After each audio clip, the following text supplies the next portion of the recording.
እርግጠኛ ነሽ እንዴ? አዎ በጣም እርግጠኛ ነኝ። አስቤዛ ለመግዛት ካልወጣሁ በስተቀር 10 አስቀምጠኝ የለ እንዴ? ምን ማድረግ እችላለሁ?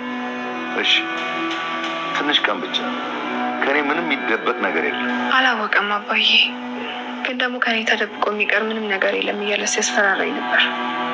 እባክሽ ተይው፣ ምንም አይፈጠርም፣ አትስጊ። እህቴ ጋር ደውዬ ልጄ እንድትጠብቃትና እንድትከላከልላት ነግሬያታለሁ።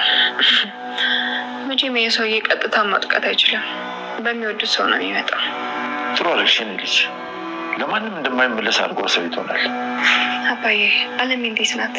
ትንሽ ተከፍታለች፣ ግራም ተጋብታለች። የቱም መውሰድ እንዳለባት ትጨንቃለች። ወንድሟን አሳልፋ ለመስጠት መጨከን አቅቷታል። አዎ ከባድ ውሳኔ እኮ ነው አባዬ። ትሁት የኔ ልጅ። አቤት አባዬ። ቆይ በሰላም መኖር አትፈልጊም? እንዴ እፈልጋለሁ እንጂ። እሺ ከናቲ ጋር ምንድን ነው እያስባችሁ ያላችሁት? አይ ገና ነው አባዬ፣ ብዙም አላሰብም። ገናማ አይደለም የኔ ልጅ፣ ትዋደዳላችሁ። ስለዚህ ምንም ገና የሚባል ነገር የለም። እሺ አባዬ አንተ አትጨነቅ፣ እኔ አናግረዋለሁ። ሰው እየፈለገች ነው በር ላይ። ባለቤትሽ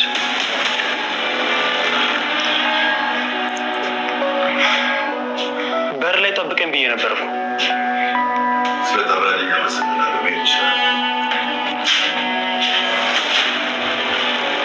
እዛ እንዳይኗ ብሌን መሳሳልና ጨክነህ ሳታያት ውላ ታድር እና እኔ ልክ አይደለሁም አባዬ?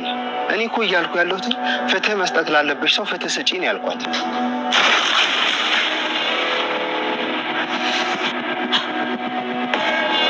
ከተረፈችበት እንግዲህ ከወጣች በኋላ ወደ ቤቷ ሄዳ ነበረ ማለት ነው። አቶ ገዛኝ እንግዲህ ሲከታተላት ስለነበር የት እንደሆነ ቤቷ ሁሉን ነገር ማለት ነው እያንዳንዱን ነገር ሲከታተላት ነበር ማለት ነው በባቢ በኩል።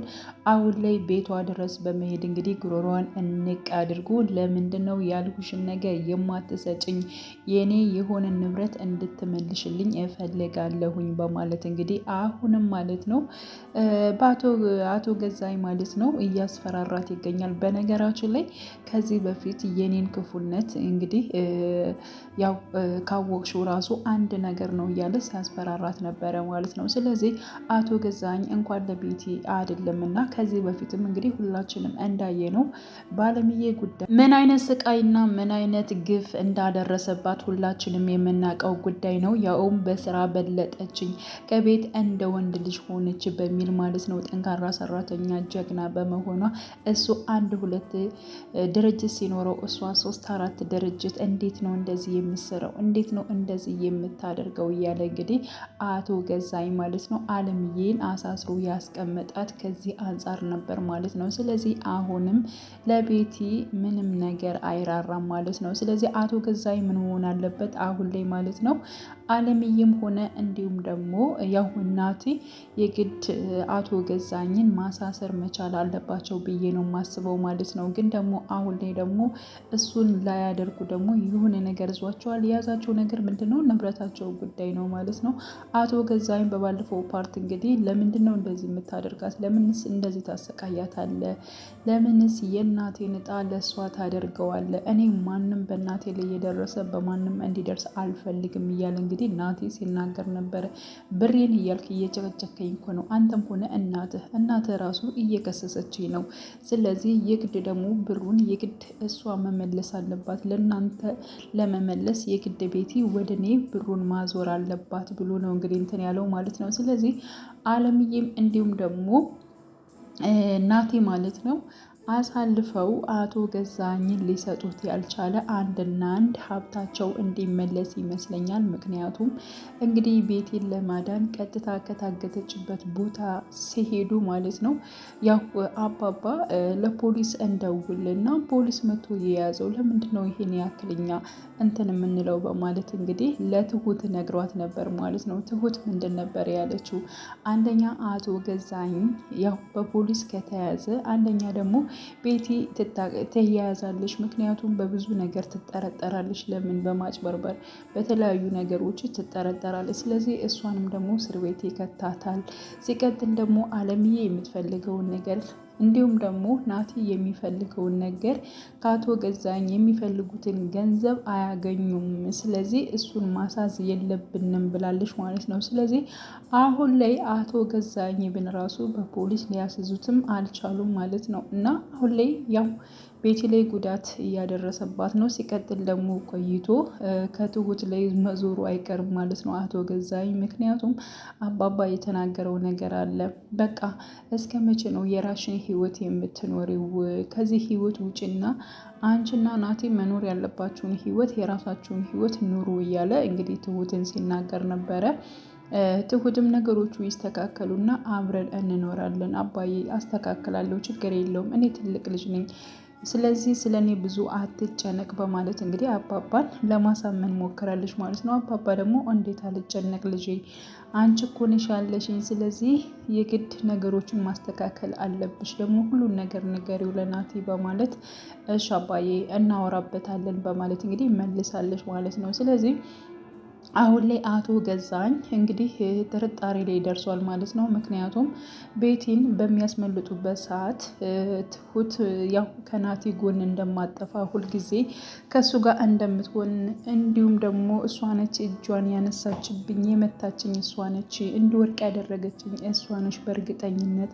አሁን እርግጠኛ ባልሆንም ቆይቼ ግን ቀስ ብዬ የምደርስበት ይሆናል በማለት እንግዲህ ተናግሯል ማለት ነው። ስለዚህ ይህ ነገር ደረሰበት። እንዲሁም ደግሞ ትሁት አቶ ገዛኝ መታቸው የሚባል ነገር ትክክለኛውን ነገር ከሰማ ማለት ነው አቶ ገዛኝ ደግሞ ልክ ለቤቲና እንዲሁም ደግሞ ለአለምዬ የደረሰ እጣ ማለት ነው እንዲሁም ለትሁት ሊደርስ ይችላል ማለት ነው። በእርግጥ ናቲ ዝም አይልም፣ ግን ደግሞ ከአሁኑ ራሱ ትሁትም ፈርታለች። ይብን እህቷ ጋር ደውላ ልጄን አደራ ራቅ ያለ ቦታ እንዳትሄድ እያለች እንግዲህ በቅርበት ሄልኝ እህቴ እባክሽን እያለች የሆነ ነገር ሲፈጠርም እንደዚሁ ለቤተሰብ እየደወለች እያሳወቀች ትገኛለች ማለት ነው። ከዛ አንጻር አሁን ላይ ማለት ነው ለነሱ አማራጭና እንዲሁም ደግሞ ወደ መቋጨው ቦታ የሚደርሰው አቶ ገዛኸኝን እስር ቤት ሲገባ እንዲሁም ደግሞ አለምዬ ወንጀለኛውን ስታመጣ ማለት ነው።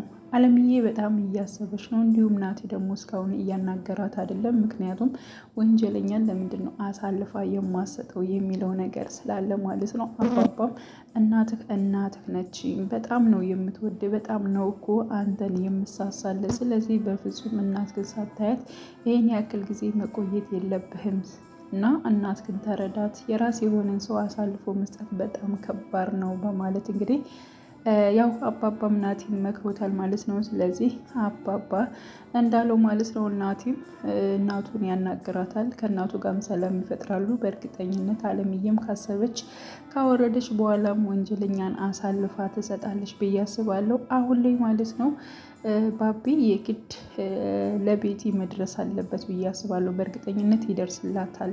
በጣም የሆነ ችግር ውስጥ እንዳለች እሱ ራሱ ተረድቷል ማለት ነው። ምክንያቱም ህይወት እህቷ ደውላ ስጠይቃት ለምንድን ነው የጠፋሽው ምናምን ብላ ስጠይቃት ስራ እንደሄደች ፊልድ እንደሄደች ነበር ስታወራ የነበረችው ማለት ነው። ግን ደግሞ እህቷ ይብን እንትን አላለችም፣ አላመነቻትም። እና ቤቲ ቀጥታ መታ ሕክምናውን እንድጀምር ነው የምትፈልገው። ግን ደግሞ ይህን ሁሉ ብር የታመጣሽ አንቺ ራሽን ችግር ውስጥ ተከተሽ ነው ወይ? ምንድን ነው እንደዚህ ሆነው? እኔ የማላውቀው ነገር አለ ወይ? በማለት እንግዲህ እህቷ ደውላ ማለት ነው እየጠየቀቻት ትገኛለች። ባቢም የጠረጠረው ነገር አለ ማለት ነው። አሁን ግን እኔም እንደሚመስለኝ ያው ህይወት እንዳለችው የሆነ ችግር ውስጥ ያለሽ ይመስለኛል። እህትሽን እንደዚህ ብለሽ አይደለም አንቺ ችግር ውስጥ ገብተሽ እህትሽን ህይወት እሰጣታለሁ ወይንም ደግሞ በእግሮቿ ገና ትራመዳለች ብለሽ ያንቺን ሌላ ህይወት ውስጥ የምትከች ከሆነ እሷ ራሱ አትደሰትም። ስለዚህ እባክሽን በማለት እንግዲህ ማለት ነው ባቢም እየጠየቃት ይገኛል ማለት ነው። እና አሁን ላይ ማለት ነው ባቢ እንደ ወንድም እንደ መከታ ከቤቲ ጎን መሆን አለበት። እያንዳንዱን የቤትን ነገር መረዳት መቻል አለበት ብዬ አስባለሁ። ከአቶ ገዛኸኝም በሆነ ምክንያት እንደሚያወጣት እንደሚገላግላት ተስፋ እናደርጋለን ማለት ነው። ስለዚህ ያው ህይወት ትምጣ ባለው ነገር ህይወት ታከም። ከዛ በኋላ ደግሞ ማለት ነው ወንጀለኛ ይምጣ ማለት ነው። ያ ማለት እንግዲህ የአለምዬ ወንድም መጥቶ እስር ቤት ይገባል።